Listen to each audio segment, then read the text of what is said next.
Վրաստանի գյուղատնտեսության նախարար Դավիթ Սոնղուլաշվիլին այցելել է Զուգդիդի քաղաքապետարանին Գիրգյուղ, որտեղ ծանոթացել է պնդուկի Նուզելնուց ընկերության ընթացիկ աշխատանքային գործընթացին։ Ինչպես նշել է Դավիթ Սոնղուլաշվիլին, պնդուկի արտադրությունը Արևմտյան Վրաստանի բնակչության եկամտի հիմնական աղբյուրներից է։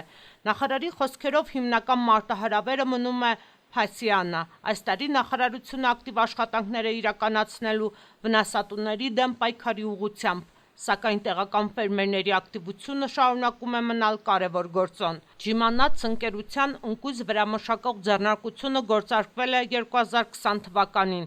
գյուղական զարգացման գործակալության կոնցեսիոնագրովարկի ծրագրի շրջանակներում։ Ձեռնարկության ստեղծման համար ընկերությունը ներդրել է ավելի քան 2 միլիոն լարի։ Ձեռնարկությունը, որտեղ աշխատում է 35 մարդ, կարող է վերամշակել 1500 տոննա չկոտրված ընկույզ։ Գյուղական զարգացման գործակալության տեխնիկական աջակցության ծրագրի ֆինանսական աջակցությամբ պնդուկի արդյունաբերությունում ներդրվել է սննդամթերքի անվտանգության միջազգային BRC համակարգը։ 2022 թվականից ընկերությունը իր արտադրանքը արտահանում է հիմնականում ասիական և աֆրիկյան երկրներ։